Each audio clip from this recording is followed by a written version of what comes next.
요한복음 20장 21절에서 23절입니다. 우리가 잘 아시는 말씀입니다. 요한복음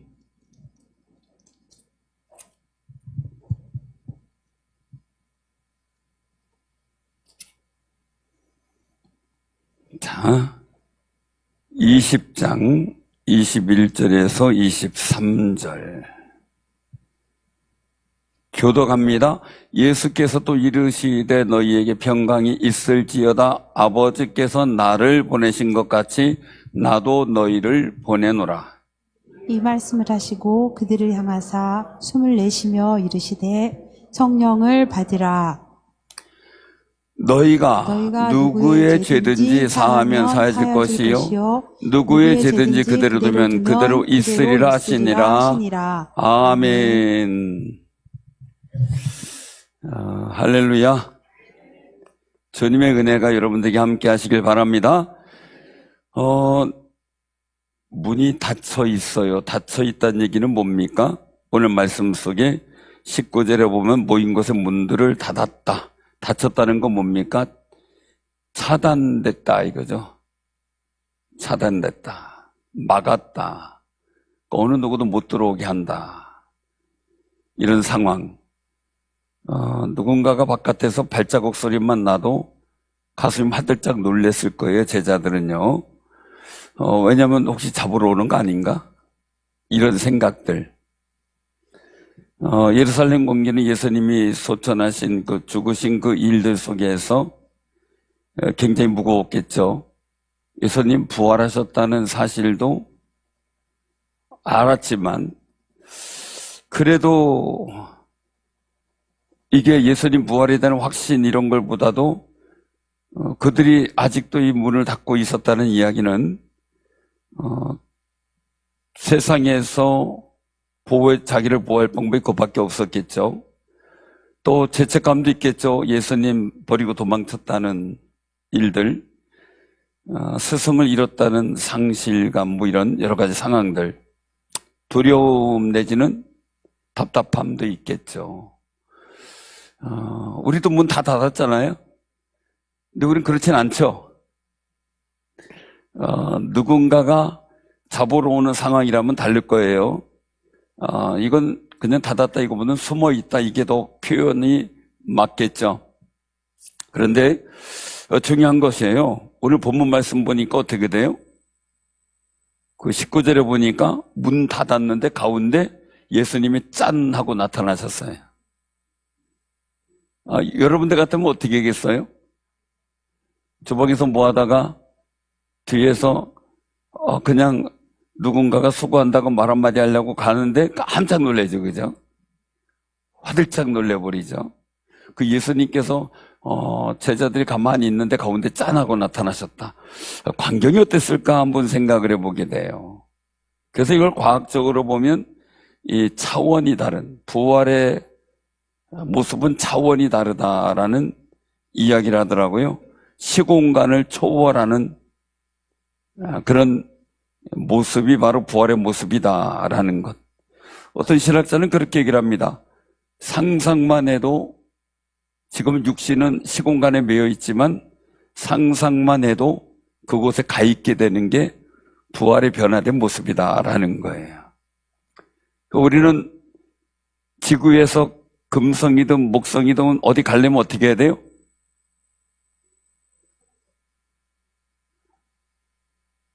몇 광년인지 모르지만 하여간 우주선을 타든지 뭘 하든지. 근데 우주선 타는 비용은 있어요? 불가능한 현실에 부딪힐 수도 있는 거죠. 자, 근데 우주선을 탄다고 바로 가요? 빛으로 가는 속도에 몇 광년, 몇 천 광년 막 이렇게 되니 그걸 무슨 수로 가겠어요? 근데 그 얘기를 하다가 상상만 하면 내가 어디 가야 되겠다라고 하면 그냥 갈 수 있는 게 부활의 모습이다 라는 얘기를 기록해 놓은 분도 있더라고요. 근데 중요한 건 어쨌든 간에 예수님이 제자들 두려워하는 그 속에 정말 답답한 상황에서 예수님께서 오신 거예요. 더군다나 죄책감이 있잖아요. 자, 그 속에서 외치신 주님의 말씀은 본문 말씀에도 나와요. 어떻게 돼요? 너희에게 평강이 있을지어다. 아멘. 주변 상황이 급격하게 변할 때 우리는 불안에 떨고 두려워하게 됩니다. 그런데 평강이 있을지어다 라고 말씀하고 있습니다. 그러면 근데 중요한 부분이에요. 우리가 그냥 평강하면 되는 거예요? 평강하면 돼요? 나만 평강하면? 그럼 어떻게 해야 돼요? 우리가 여기서 보면 너에게 평강이 있을지어다. 이건 너희들에게 평강이 있을 수도 있고 없을 수도 있고 이거 아니에요. 선언이에요. 선언. 평강이 있을지어다. 그럼 하나님 나라면 예수님께서 선언하신 대로 어떻게 돼야 돼요? 그대로 돼야 돼요. 여러분들에게 주님의 평강이 오늘 예수님 말씀하신 너에게 평강이 있을지어다는 이 선언이 이루어지기를 바랍니다. 그 소망이에요. 자, 근데 제가 늘 성경을 보면서 느끼는 겁니다. 세상의 변화가 먼저입니까? 내 변화가 먼저입니까? 내 변화가 먼저인데 내가 변하려고 그래야 안 변하려고 그래요? 그냥 아무리 얘기를 해도 벽차고인지 안 움직여. 그죠? 그렇게 하면 안 돼요. 정말 그렇게 하면 안 돼요. 그럼 나중에 이렇게 문제가 생겨요. 그래도 그냥 가요. 결국 그 문제가 생기면 이거 참 어려운 부분이죠. 그래서 우리가 꼭 기억할 거는요. 오늘 주님 말씀하세요. 너에게 평강이 있을지어다. 근데 거기서 그냥 계시는 게 아니라 또 뭐를 합니까? 두 번째 말씀. 아버지께서 예수님을 보내신 것 같이 나도 너희를 보내노라. 자, 그럼 물어볼게요. 하나님이 예수님을 보낸 그 세상은 어떤 세상이에요?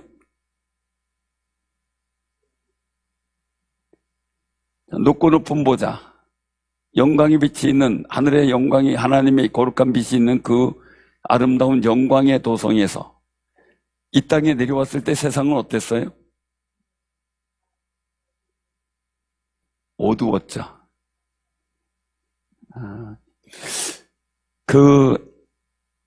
가만히 보면 예수님이 이 땅에 세상에 오신 그 상황이 어떻게 보면 요셉이 노예로 팔려진 상황하고 같을 수 있고요. 그죠? 그것도 비교도 안 되겠지만 사람의 상황으로 볼 때 욥이 재산 안 하려고 하고 자녀 다 죽고 정말 올연단신 자기의 건강도 잃어버린 상태로 세상에 내던져진 상황일 수도 있고요.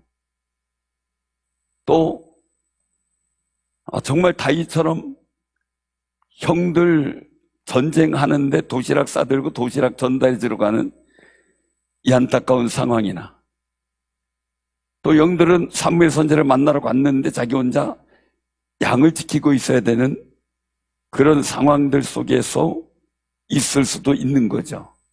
그런데 중요한 거는요, 그들이 보냄을 받았다는 거예요. 자기 원해서가 아니라 억지로. 자, 야곱도 오거지를 외삼촌 라반의 집에 갈 수밖에 없었어요. 요셉도 자기가 원해 간 거 아니에요, 그죠? 형들이 이 요셉을 없는 게 자기들이 편할 줄 알고 없앤 거죠, 한마디로. 이 안타까운 현실이죠. 자, 예수님도 어떻게 돼요? 이 세상에 보냄을 받았어요. 죄악된 세상에 하나님의 거룩한 구원의 역사를 이루기 위해서 보내심을 받았어요. 그러니 나도 너희를 보내노라. 자, 제자들이 갈 세상은 어때요? 넉넉해요? 로마 군병들은 제자들을 찾느냐고 혈안이 돼 있겠죠. 더군다나 예수님의 시신을 훔쳐갔다고 소문을 냈으니 더 열심히 찾았겠죠. 자, 그럼 우리가 생각을 해보자고요.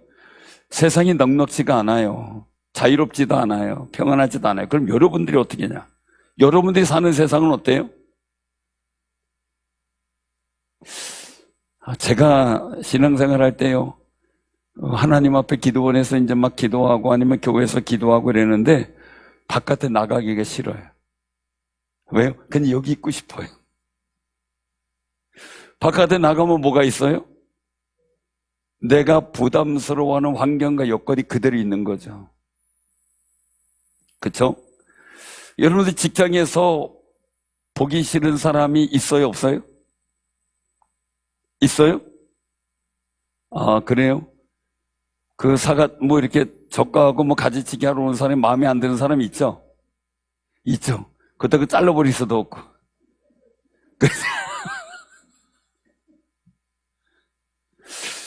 우리 공장장님으로 계시는 김세일 장로님은 얼마나 많을까요?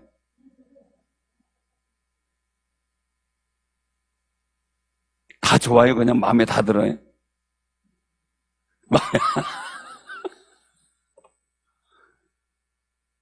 어때요? 우리 송 장로님은 어때요? 직원들 다 마음에 들어요?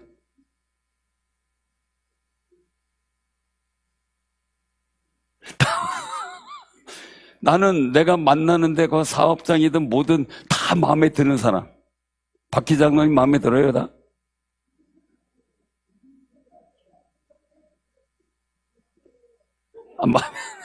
정보가 장로님은요? 잘라버려요? 그럼 다 잘라버리면 남는 사람이 없을 것 같죠?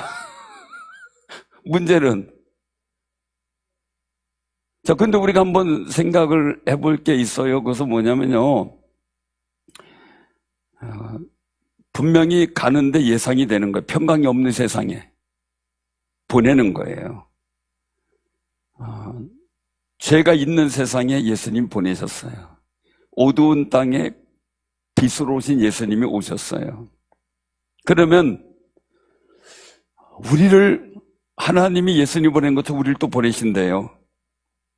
그럼 우리가 가는 현장은 평강이 없는 현장이에요. 그죠? 그래도 일하는 게 감사할 수 있잖아요. 그런데도 평강하지 못해요. 하루 출근하는 서장로님 기분은 어떨까요? 서재선 장로님. 저 초선이 아니라 재선이라. 강사 목사님하고 장로님들 이름을 물어가지고 이렇게 얘기를 했더니 자꾸 헷갈려서 초선이 아니라 재선입니다. 그랬더니 기억을 하시더라고요. 어때요? 출근할 때 현장이? 마음이 들떠서 막 기분 좋아가지고 막 가고 싶은 현장에, 안 가고 싶은 현장에?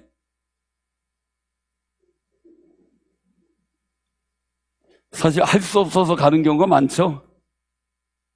그쵸? 은집사님은 어떠실까요?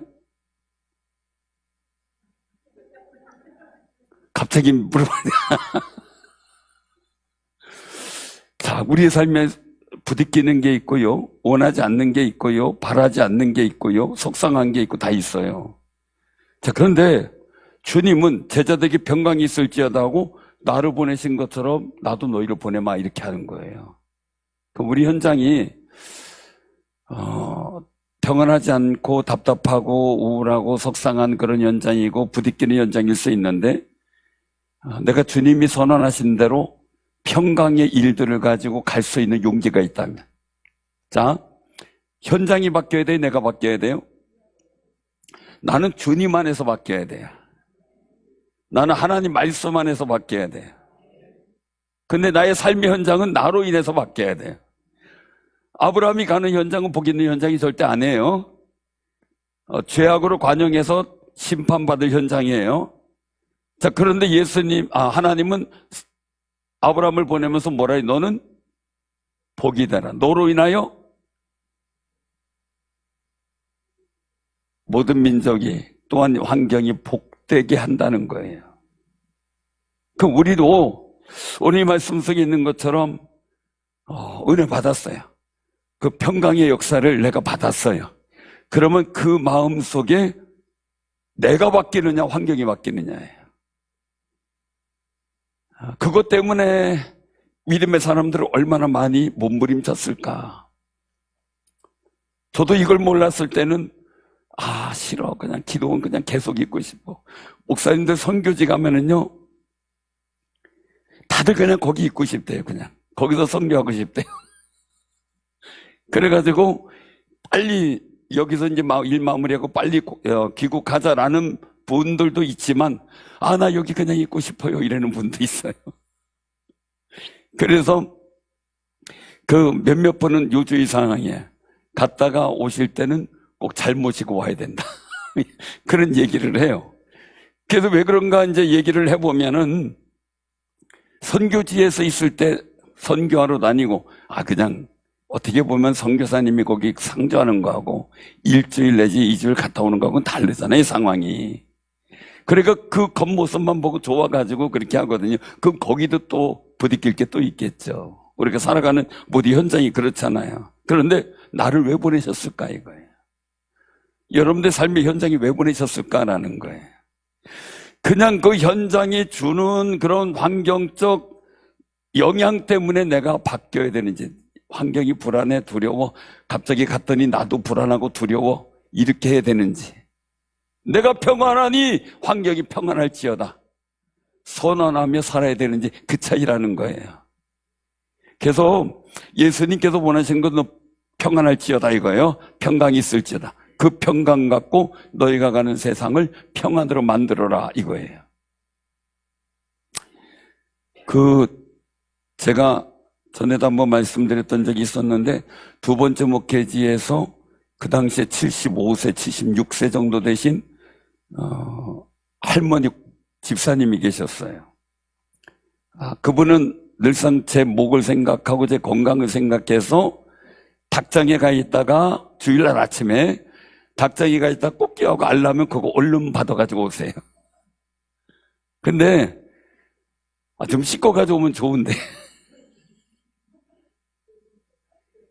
따뜻한 거, 물 대면 상한다고 닭똥도 묻어있고 깃털도 묻어있고 이제 이런 걸 가지고 오세요.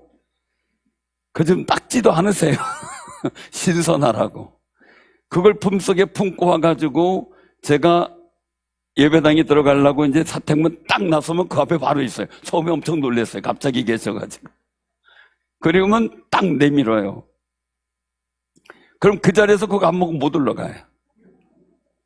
그러니까 그 자리에서 계속 그걸 먹고 고맙습니다. 따끈따끈해요. 바로 받아가지고 온 거니까요.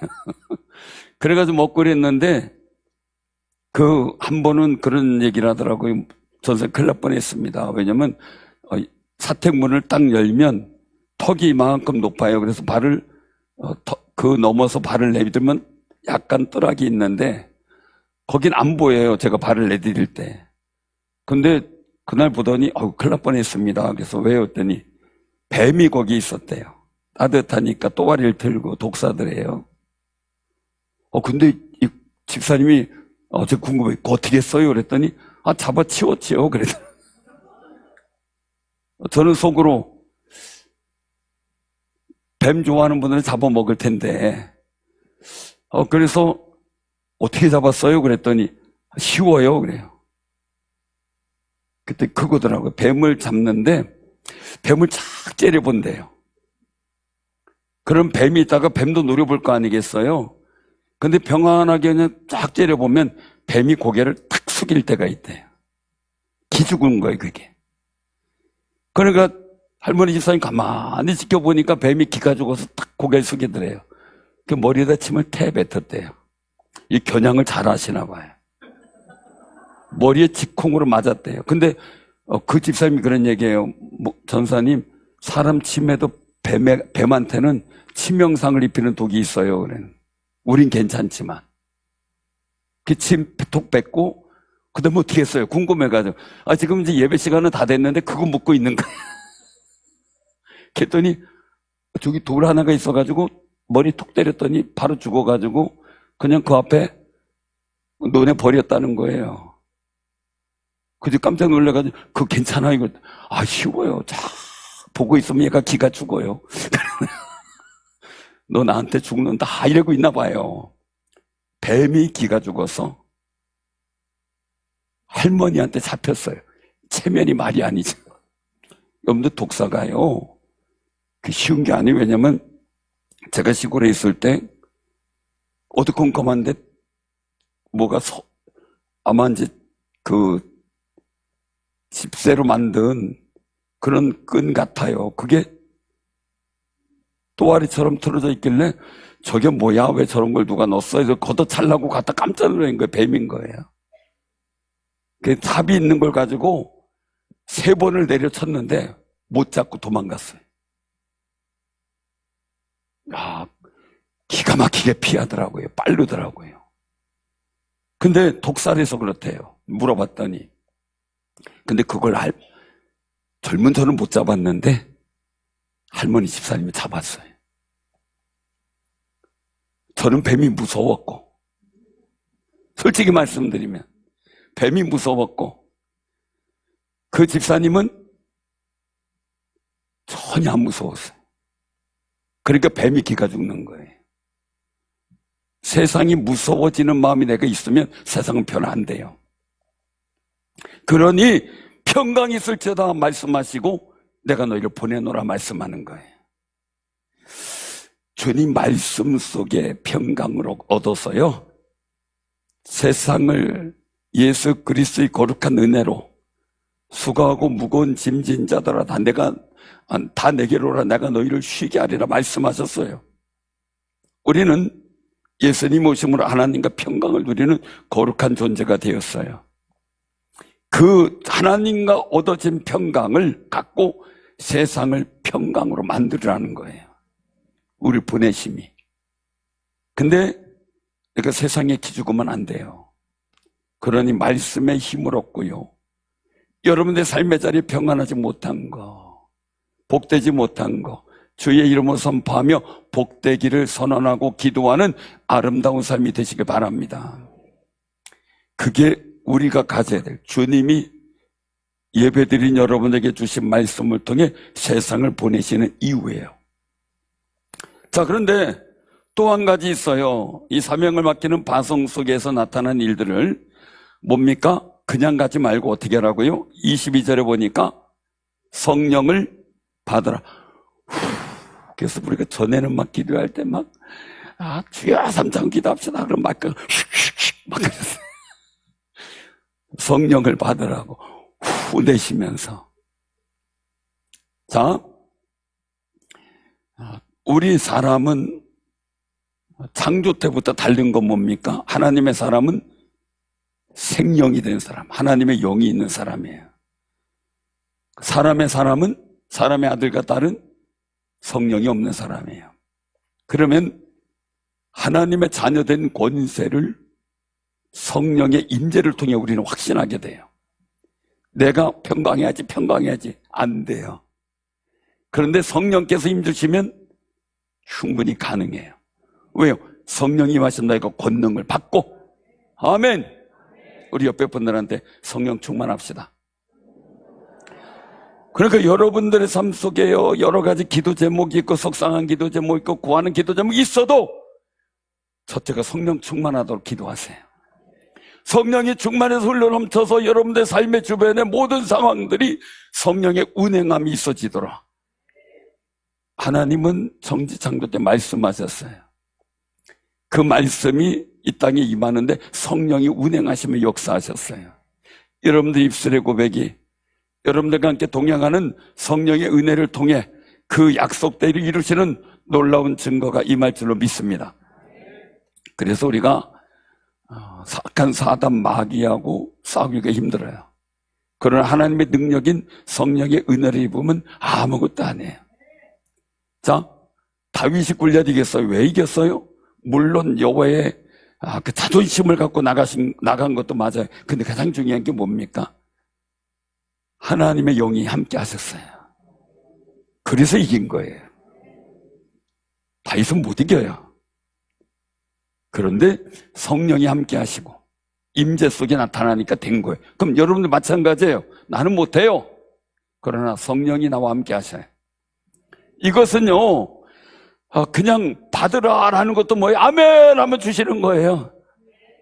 근데 우리가 다 예수를 믿고 구주로 고백하고 하나님 아버지를 고백하는 거룩한 성령의 임재의 역사를 받았어요. 근데 조금 받으면 안 되고 어떻게 해요? 흘러 넘치도록. 그러니까 앉아서 기도할 때마다 주의 성령 충만하게 하옵소서. 내게 성령의 불과 같은 역사를 주시옵소서. 기도하며 하나님 앞에 기도하는 삶이 되시길 바랍니다. 선지 창조의 역사 속에서 있지만 하나님의 영이 임한 사람의 삶은 매우 달랐다는 거. 자, 그런데 성령이 임재를 위해선 어떻게 해야 될까라는 거죠. 자, 하나님이 이 땅에 못 오셨어요. 이유는 뭐예요? 이스라엘 민족이 임하는 성막에도 성전에도 임재하지 못하셨어요. 이유는 뭐예요? 이스라엘 민족이 하나님을 떠나 우상을 섬기고 죄를 지었기 때문에 임재가 안 되셨어요. 자, 그러면 예수님께서 이 땅에 오셨어요. 자, 예수님께서 이 땅에 오셨어요. 이 땅에 오셔서 하나님의 임재, 우리와 함께 계시는 임마누엘의 역사를 이루기 위해서 이루신 게 뭐예요? 십자가에 달려 죽으셔서 죄사함의 은총을 받게 한 거예요. 예수를 믿음으로 내가 죄사함을 받게 됐어요. 할렐루야. 우린 다 부족한 사람인데 하나님께서는 죄를 도말하시고 너는 거룩한 자다 인정하셨어요. 근데 우리가 거룩한 자로 인정받았는데 왜 못하느냐? 우리가 큰 실수를 범할 때가 있어요. 그래서 뭐냐면 다른 사람의 허물과 죄를 자꾸 들춰내는 거예요. 근데 문제는 그렇게 하다가 보니까 그 비판이 내게도 임해요. 나도 자신이 없어져. 원래 죄 많은 사람이 죄 많은 사람 비판하게 된대요. 오히려 의로운 사람은 덕망으로 덮게 된대. 이게 차이가 뭐냐? 라는 거예요.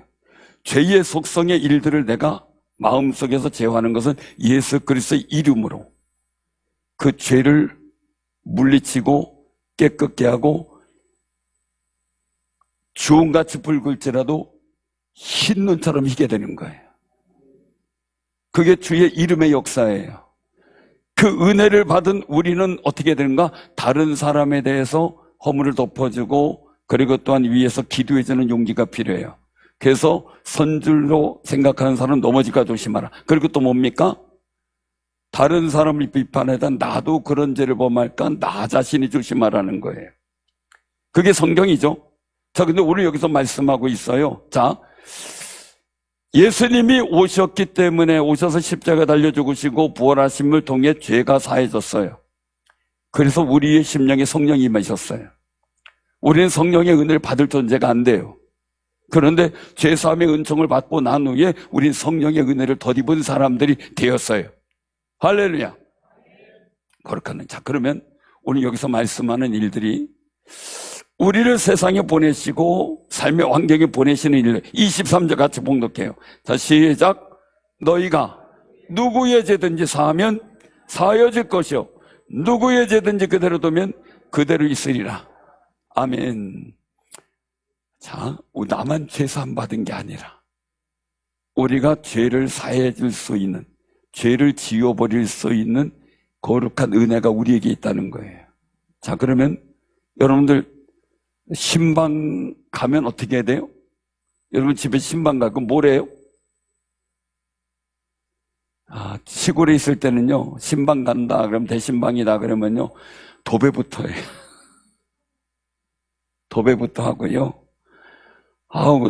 정말 부담스러울 정도로 정말 마음에 축복하지 않으면 안 될 정도로 준비해요. 도배 다시 해야지 뭐 하지 그냥 다 그 청소를 하는데 대단하더라고요. 그래서 손님 맞을 준비를 하잖아요. 손님 맞을 준비. 어떤 목사님 얘기 우리 부모님 통해서 얘기 들어보니까 신방 가서 냉장고 문을 꼭 열어보는 분이 계신다는데 저도 한번 열어볼까? 이 생각이. 냉장고만 한번. 근데 부담스럽다는 분이 있는데 어떤 분은 목사님 해주세요. 그래야 그때라도 청소할 것 같아요. 누구라고 얘기하기가 안 하는 게 낫겠죠, 이름이. 너무 좋대요. 그 생각해보고 기대해본다 그랬어요. 주님이 오셔요. 성령이 임재하셔요. 하나님이 임마누엘의 역사로 나의 삶의 현장에, 내 마음에 오셔요. 그럼 나는 주님 오실 준비, 내 삶의 현장에 주님이 오실 준비 어떻게 해야 되느냐라는 거예요. 죄를 없애는 거예요. 쓸고 닦고 없애는 거예요. 그것이 내가 다른 사람의 허물을 용서해주고 축복해주는 거예요. 저도 이 비밀을 알고 성경을 통해서 용서하며 축복하는 것이 내 인생을 복되게 만들고 내 삶의 현장을 평강하게 만들고 복되게 만든다는 거룩한 역사를 보게 되는 거예요. 마가복음 11장에 말씀하잖아요.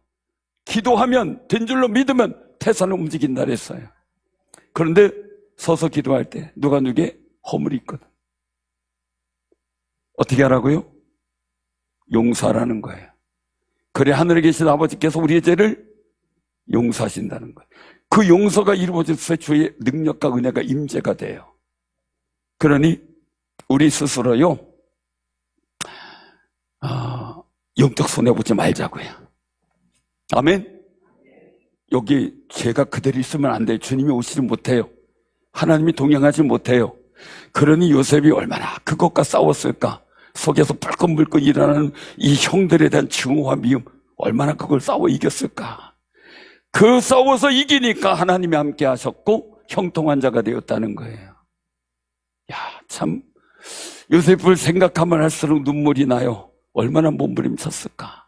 노예 생활하면서 현실적인 문제가 있는데 거기에 형통하게 해달라고, 하나님 형통하게 해달라고 얼마나 몸부림치며 기도하고 하나님의 임재와 하나님이 함께 하시도록 하기 위해서 형들의 죄를 지워버리기 위해서 얼마나 애를 썼을까. 그 생각을 해보면 가슴이 떨려요. 사랑하는 성도님들, 여러분들의 삶의 자리에요, 주님이 임재하는 현장으로 만들어 갑시다. 우리 교회도 그렇고, 그렇게 되면 여러분들 마음속에 주님이 오늘 선포된 그 평강이 있을지어다 하신 그 말씀이 여러분 삶에 이루어질 줄로 믿습니다. 골뱅이 쓰는 사람 눈 감고 용서해 주세요. 그 축복해 주시고 하나하나 지워버리다 보면 주님의 평강이 우리를 통해 이루어지는 놀라운 은혜가 흘러넘쳐서 여러분 삶의 자리를 복되게 할 줄로 믿습니다. 아멘.